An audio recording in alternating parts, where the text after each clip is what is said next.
But might it not be said upon hearing some pamphleteers that amongst our adversaries of St. Cloud, amongst the most ardent Jacobins, there was not one who had rallied around the monarchy, but not to speak except of the most illustrious Jourdain de Fleurus was subject of the emperor and marshal of the empire? Bernadotte did not withdraw either before the name of subject in France any more than before a foreign scepter. In Lafayette, is it a republic or a monarchy which sprung from the dictature of July 1830? It is true that notwithstanding the contrary opinion of Manuel and Benjamin Constant, they hastened to render the peerage enduring for life, without doubt to make it more on a par with hereditary royalty in order to enable it more capable of resisting the executive power. And it is thus only that they have arrived at transforming that high chamber into provostal commissions, to the great scandal of the French and other nations. The theories of Brumaire, I honestly confess, are progressive in another sense. Mirabeau, whose opinions were become conservative the day after the storm, said that the silence of Sieyès was a public calamity. We could have said with as much truth that it was an irreparable calamity for the Republicans, that the inability to which Sieyès was reduced to cause his senatorial reform to be adopted in the majority of the Council of 500, as he had done in the Council of Ancients.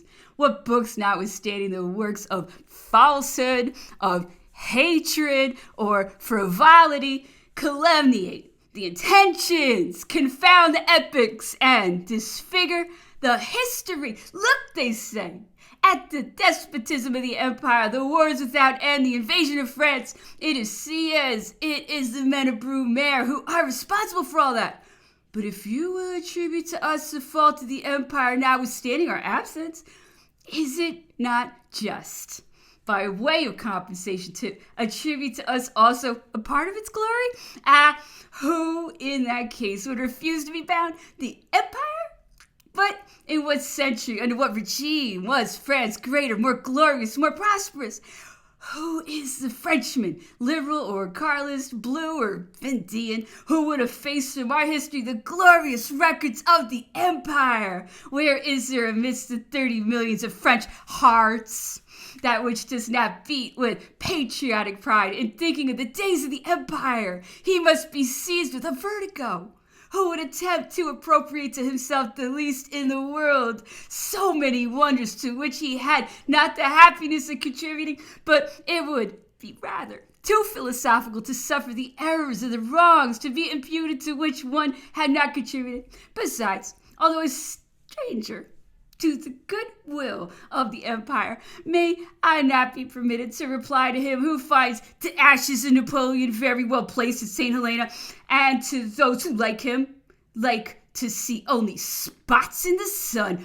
Napoleon, without doubt, was not infallible. Spain and Russia attacked at the same time, Poland and Italy awaiting in vain their deliverance, the chief of religion persecuted after having crown the elect of the people, have not drawn reproaches without some appearance of truth. And yet, what a series of adverse combinations there needed to change into these disasters. The victorious campaign of Russia, if the inconceivable peace of Bucharest, that fault so capital and so improbable, from which the Porte will never again perhaps arise, had not sent behind us a new Russian army, or that the allied corps of Austria had held it in respect, if a Norman prince, born a Frenchman, after having at first defended with justice the interests of his adoptive country, had stopped at the cries with the most dreadful scourge, if the freezing cold had not commenced a month sooner than ordinary,